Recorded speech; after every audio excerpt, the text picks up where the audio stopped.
નમસ્કાર વિદ્યાર્થીઓ, આપનું સ્વાગત છે। આજે આપણે સદિશ અને અદિશની અંદર વાસ્તવિક સંખ્યા વડે સદિશોનો ગુણાકાર કરીએ તો શું પરિણામ મળે છે જોઈએ। તો કે કોઈ સદિશને a નો ધન વાસ્તવિક સંખ્યા લેમ્બડા સાથે ગુણાકાર કરવામાં આવે તો શું થાય? તો કે સદિશનું મૂલ્ય લેમ્બડા ગણું થઈ જાય અને સદિશની દિશા એની એ જ રહે। સદિશને લેમ્બડા વડે ગુણીએ તો સદિશનું મૂલ્ય લેમ્બડા જેટલું થાય અને સદિશ એની એ જ દિશામાં રહે। દાખલા તરીકે સદિશને આપણે લેમ્બડા બરાબર 3 લઈએ એટલે કે સદિશ a ને 3 વડે ગુણીએ તો સદિશનું મૂલ્ય કેટલા ગણું થઈ ગયું? 3 અને એની દિશા એની દિશામાં જ રહે છે। પરંતુ એના કરતા વિરુદ્ધ જો સદિશ a ને કોઈ ઋણ સંખ્યા વડે ગુણીએ તો કે સદિશનું મૂલ્ય જેટલા વડે ગુણીએ, માનો કે લેમ્બડા વડે ગુણીએ તો લેમ્બડા ગણું થઈ જાય, પરંતુ સદિશની દિશા કેવી થઈ જાય છે? વિરુદ્ધ થઈ જાય છે। સદિશ a ને ઋણ લેમ્બડા સંખ્યા વડે ગુણીએ તો ઋણ લેમ્બડા ગણું મૂલ્ય થાય, લેમ્બડા ગણું મૂલ્ય થાય અને સદિશની દિશા વિરુદ્ધ થઈ જાય। માનો કે -4 વડે ગુણીએ તો સદિશ a નું મૂલ્ય 4 ગણું થયું અને સદિશની દિશા વિરુદ્ધ થઈ ગઈ। કેટલી થઈ ગઈ? વિરુદ્ધ થઈ ગઈ। સદિશની દિશા વિરુદ્ધ થઈ ગઈ, મૂલ્ય 4 ગણું થયું। આમ સદિશનો વાસ્તવિક સંખ્યા વડે ગુણાકાર કરીએ તો શું પરિણામ મળે તે આપણે જોયું। હવે સદિશના સરવાળા બાદબાકી વિશે આપણે વાત કરીએ। સદિશોના સરવાળા આપણે આલેખની રીતે જોવા છે। અહીં સદિશ b અને a છે એનો આપણે સરવાળો કરવો છે। આ a વત્તા b નો સરવાળો કરવા માટે આકૃતિમાં દર્શાવેલ બે સદિશ લેવાના। આ સદિશ b ને એવી રીતે ગોઠવવાનો છે કે જેથી સદિશ a ના શીર્ષ ઉપર સદિશ b નું પુચ્છ રહે। શું કરવાનું છે? સદિશ a ના શીર્ષ ઉપર સદિશ b નું પુચ્છ રહે। આ સદિશ b છે, આ સદિશ a હું દોરું છું। સદિશ a નું શીર્ષ એની ઉપર સદિશ b નું પુચ્છ રહે। આ સદિશ b દોર્યું। હવે શું કરીશું? તો કે સદિશ a ના શીર્ષ, ત્યારબાદ a ના પુચ્છ, આ a નું પુચ્છ અને સદિશ b ના શીર્ષને જોડતી રેખા દોરો। આ o અને આ q, આ સદિશ a ના પુચ્છ અને સદિશ b ના શીર્ષને જોડતી જે રેખા દોરી એ સદિશ તમને પરિણામી સદિશ r મળી ગયું। આ સદિશ r a નો પરિણામી સદિશ છે, a + b નો પરિણામી સદિશ। અહીંયા ત્રિકોણ રચાય છે જેથી આને સદિશ સરવાળાનો ત્રિકોણનો નિયમ કહેવામાં આવે છે। મિત્રો ફરી વખત યાદ રાખો, સદિશ a અને b નો સરવાળો કરવો હોય તો સદિશ a જે દિશામાં છે એ દિશામાં ને એટલા જ મૂલ્યનો દોરો। હવે સદિશ a ના શીર્ષ ઉપર સદિશ b નું પુચ્છ રહે એ રીતે સદિશ b ના મૂલ્યનો અને b ની દિશામાંનો સદિશ b દોરો। ત્યારબાદ સદિશ a નું પુચ્છ અને સદિશ b ના શીર્ષને જોડતો જે સદિશ મળશે એ તમને પરિણામી સદિશ મળશે, જે સદિશ a અને b ના સરવાળા જેટલો હોય। હવે બીજો આપણે સદિશ b ને પહેલા લઈએ, સદિશ b ને પહેલા લઈએ। આ સદિશ b પહેલા અને સદિશ a પછી લઈએ તો પણ જે તમને પરિણામ મળશે એ સમાન મળશે। આ સદિશ b ના શીર્ષ ઉપર સદિશ a નું પુચ્છ અને આ એનું શીર્ષ। હવે b નું પુચ્છ અને સદિશ a નું શીર્ષ તો પણ તમને જે સદિશ r મળે છે એટલા જ મૂલ્યનું અને એ જ દિશામાં સદિશ મળે છે એટલે કે સદિશ r બરાબર b + a અથવા a + b કોઈ પણ સદિશ નો તમે પહેલા લો અને બીજો સદિશ પછી લો તમને પરિણામ સમાન મળે છે જો એ જ રીતે આપણે જૂથનો નિયમ પણ લાગુ પાડી શકીએ છીએ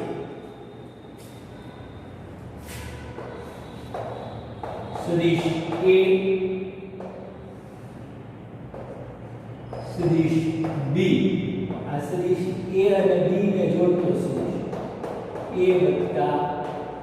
+ b હવે જો ત્રીજો સદિશ કોઈ c લેવો છે આ ત્રીજો સદિશ c તો a + b + c તો a + b નું ઉચ્ચ અને c નું શીર્ષ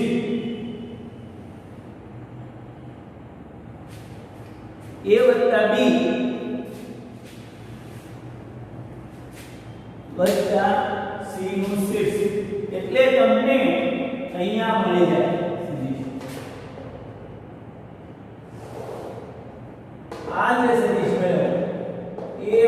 + b કયો સદિશ મળ્યો c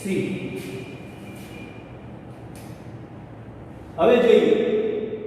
એ જ રીતે આપણે બીજું જૂથ બનાવવું હોય તો પણ તમને એ જ સદિશ મળે છે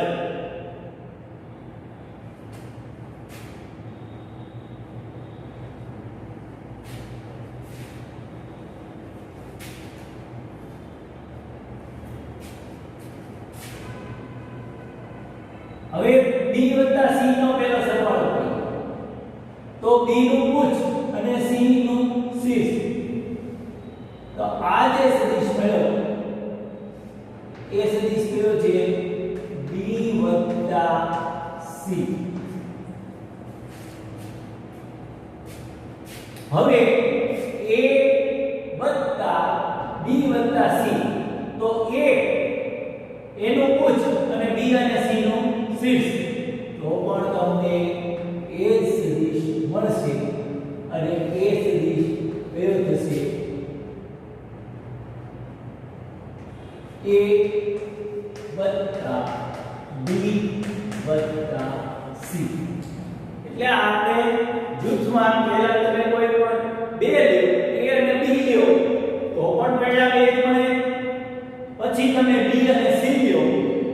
અને એમાં a ઉમેરો તો પણ પરિણામ એ જ મળે છે એમાં પરિણામમાં કોઈ ફેર પડતો નથી આ થયો સદિશના સરવાળા માટેની આલેખ વિધિ મૂળ વાત એટલી જ યાદ રાખવાની છે કે જે બે સદિશોનો સરવાળો કરવો હોય એમાંના પહેલા સદિશને એના મૂલ્યનો અને એની દિશામાંનો સદિશ દોરો ત્યાર પછી બીજા સદિશને એના મૂલ્યનો અને એની દિશામાંનો સદિશ એવી રીતે ગોઠવવાનો કે જેથી બીજા સદિશનું ઉચ્ચ પહેલા સદિશના શીર્ષ ઉપર રહે હવે ત્યાર પછી તમે પહેલા સદિશનું ઉચ્ચ પહેલા સદિશનું શું લ્યો ઉચ્ચ અને બીજા સદિશનું શીર્ષ અને એ રીતે તમે જોડી દો તો તમને પરિણામ સદિશ મળી જાય ટૂંકમાં પહેલાની ઉપર બીજા સદિશને એવી રીતે ગોઠવવાનો કે જેથી પહેલાના શીર્ષ ઉપર બીજાનું ઉચ્ચ રહે અને પછી તમે પહેલાના ઉચ્ચ અને બીજાના શીર્ષને જોડતો જે સદિશ દોરો એ તમને પરિણામી સદિશ મળી જાય એ જ રીતે આપણે સદિશોની બાદબાકી લઈએ સદિશોની બાદબાકી આપણને ખ્યાલ છે કે બાદબાકીની વ્યાખ્યા એટલે કોઈ પણ બે સંખ્યાની બાદબાકી કરવી હોય તો એક સંખ્યામાં બીજી સંખ્યાની વિરોધી સંખ્યા ઉમેરી તો એક સંખ્યામાંથી બીજી સંખ્યા બાદ થાય માનો કે 5 માંથી 3 ની બાદબાકી કરવી હોય તો 5 માં 3 નો વિરોધી ઉમેરી તો 5 માંથી 3 નો વિરોધી ઉમેરી તો 5 - 3 બરાબર તમને 2 મળે છે પણ 3 નો વિરોધી ઉમેરો એ જ રીતે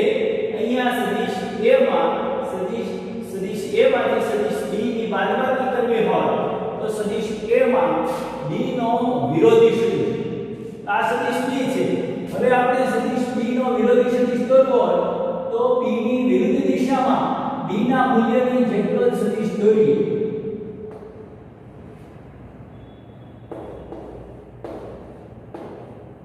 પણ સદિશ ઋણ b એવી રીતે ગોઠવવાનો કે સદિશ ઋણ b નું ઉચ્ચ સદિશ a ના શીર્ષ ઉપર રહે હવે સદિશ a નું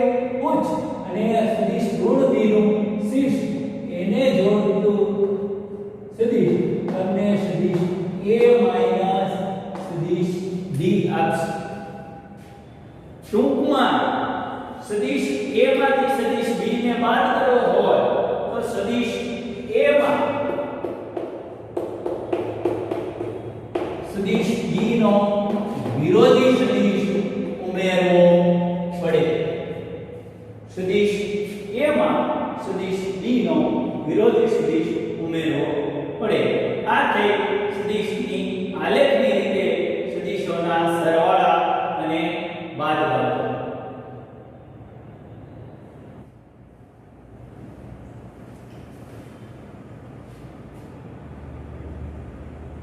અગાઉ આપણે સદિશોના સરવાળા કર્યા તેમાં ત્રિકોણ બનતો હતો જેથી એને સદિશ સરવાળાનો ત્રિકોણનો નિયમ કહે છે હવે આપણે જે સદિશના સરવાળા કરવા છે એમાં સમાંતર બાજુ ચતુષ્કોણ બને છે જેથી એ નિયમને સમાંતર બાજુ ચતુષ્કોણનો નિયમ કહે છે જોઈએ હવે અહીં સદિશ a અને b દર્શાવેલા છે બંનેના આરંભ બિંદુ ઉચ્ચ એક જ બિંદુ પર રહેલા છે બંનેના ઉચ્ચ એક જ બિંદુ પર રહેલા હોય એવા સદિશોનો સરવાળો કઈ રીતે કરવો જોઈએ આપણે બંનેના ઉચ્ચ એક જ બિંદુ ઉપર રહેલા હોય અને એવા સદિશોનો સરવાળો કરવો છે બંનેના ઉચ્ચ એક જ બિંદુ પર રહેલા હોય એવા સદિશોનો સરવાળો કરવો તો અહીં સદિશ b ને a ના શીર્ષ ઉપર ગોઠવીએ સદિશ b નું ઉચ્ચ a ના શીર્ષ ઉપર રહે તે રીતે આ સદિશ b ને સમાંતર સદિશ દોરીએ છીએ તો આપણે સદિશ b એટલા જ મૂલ્યનો b ની દિશામાંનો સદિશ દોરીએ હવે આપણે સદિશ a આવી રીતે સમાંતર બાજુ ચતુષ્કોણના નિયમ જેવા સદિશ a દોરીએ હવે આ એક જ જે ઉચ્ચ ઉપર બંનેના જે ઉચ્ચ ઉપર આવેલું જે ઉગમ બિંદુ હતું એમાંથી પસાર થતો વિકર્ણ દોરી તો આ બંને સદિશોનો પરિણામી સદિશ તમને મળશે હકીકતમાં આ જે પરિણામી સદિશ મળ્યો એ સદિશ a અને b ના સરવાળા દ્વારા ત્રિકોણની રીતે મળતો સદિશ જ છે જો તમે જો આ સદિશ a સદિશ a ના શીર્ષ ઉપર b નું ઉચ્ચ એવી રીતે સદિશ b દોરી દીધો અને સદિશ a નું ઉચ્ચ અને સદિશ b ના શીર્ષને જોડતો સદિશ a વત્તા બિંદુ એવો ત્રિકોણના નિયમ આમ ત્રિકોણનો નિયમ એ સમાંતર બાજુ ચતુષ્કોણના નિયમને સંતુલિત છે સમાંતર બાજુ ચતુષ્કોણના નિયમમાં શું છે કે બંનેના ઉચ્ચ એક જ બિંદુ ઉપર હોય એવી રીતે સદિશ a અને b દોરવાના અને સમાંતર બાજુ ચતુષ્કોણ રચવાનો અને એ ઉગમ બિંદુમાંથી એક જ ઉગમ બિંદુમાંથી પસાર થતું વિકર્ણ દોરવાનું એ તેનો પરિણામી સદિશ તમને મળે છે હવે આના આધારે આપણે એક ઉદાહરણ ગણીએ ઉદાહરણ 4.1 વરસાદ શિરોડમ દિશામાં 35 મીટર પ્રતિ સેકન્ડની ઝડપથી પડે છે થોડા સમય બાદ હવા 12 મીટર પ્રતિ સેકન્ડની ઝડપથી પૂર્વથી પશ્ચિમ દિશામાં પવન આવે છે બસ સ્ટેન્ડ પર ઉભેલ છોકરાએ છત્રી કઈ દિશામાં રાખવી જોઈએ હવે આપણે જોઈએ દિશા જોઈએ નોર્થ સાઉથ વેસ્ટ ઈસ્ટ उत्तर दक्षिण पूर्व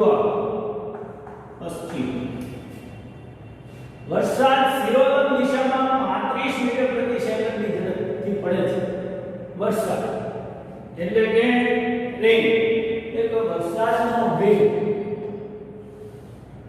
આપણે આ વરસાદનો સદિશ દર્શાવી દઈએ વરસાદ રેન આ વરસાદના સદિશ નો વેગ સદિશ દર્શાવે બરોબર એની કિંમત કેટલી છે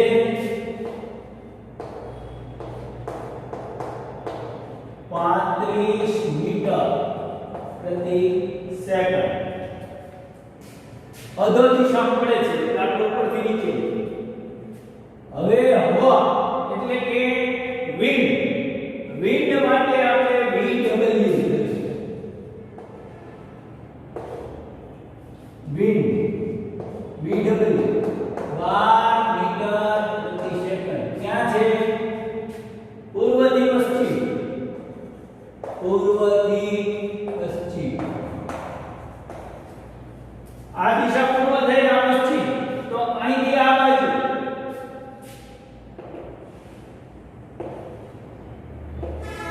આ VW હવે તમારે પરિણામી સદિશ મેળવવો છે તો પરિણામી સદિશ બે રીતે મળે ત્રિકોણના નિયમ મુજબ દોરવો હોય તો અહીંયા VW દોરી અને આ બંનેનો પરિણામી સદિશ તમને મળી ગયો રિઝલ્ટન્ટ વેક્ટર અને જો તમારે સમાંતર બાજુ ચતુષ્કોણની રીતે મેળવવો તો પણ મળે આ VR બંને રીતે તમે મેળવી શકો બરાબર આ તમને પરિણામી સદિશ R મળે હવે પશ્ચિમ દિશામાં ભૂકા લાગે છે બસ સ્ટેન્ડ પર ઉભેલ છોકરાએ છત્રી કઈ દિશામાં રાખવી જોઈએ તો પરિણામી સદિશ આપણે શોધવો છે તો આ અહીંયા ખૂણો થીટા થાય છે તો થીટા ખૂણે છત્રી રાખવી પડે કયા ખૂણે છત્રી રાખવી પડે થીટા ખૂણે થીટા ખૂણો આપણે શોધીએ પેલા આપણે r નું મૂલ્ય મેળવીએ તો r નું મૂલ્ય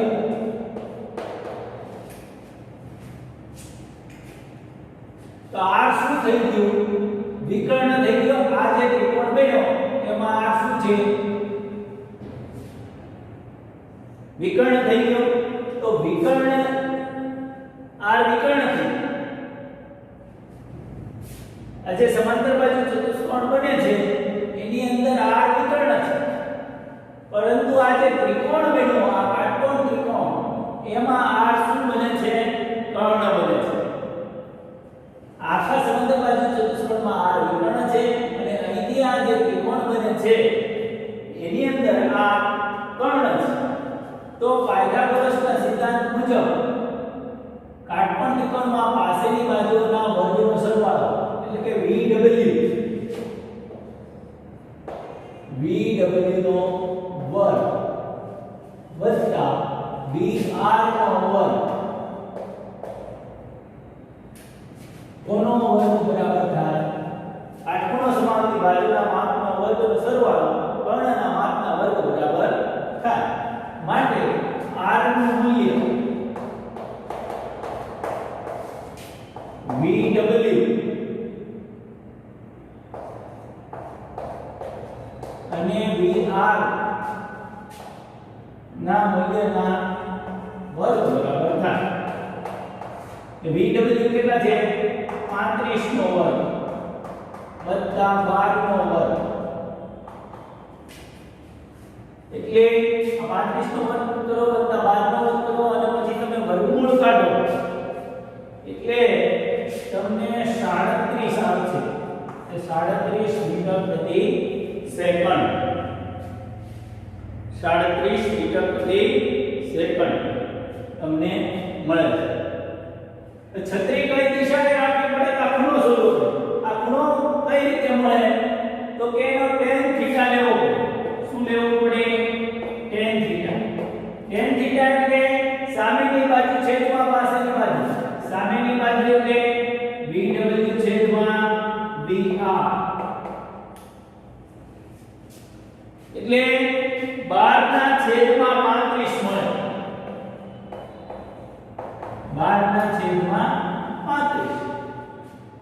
અને એનો જે જવાબ આવે તે લગભગ 0.343 આવે. 0.343 મળે છે.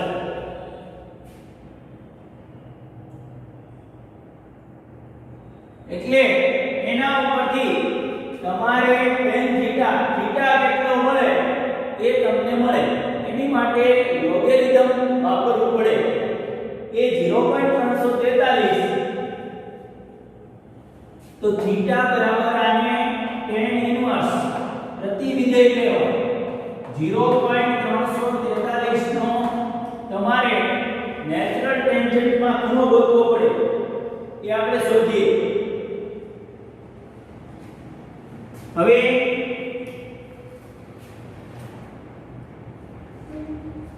તમને ટેક્સ્ટબુકમાં પાછળ લોગ ટેબલ આપેલું છે.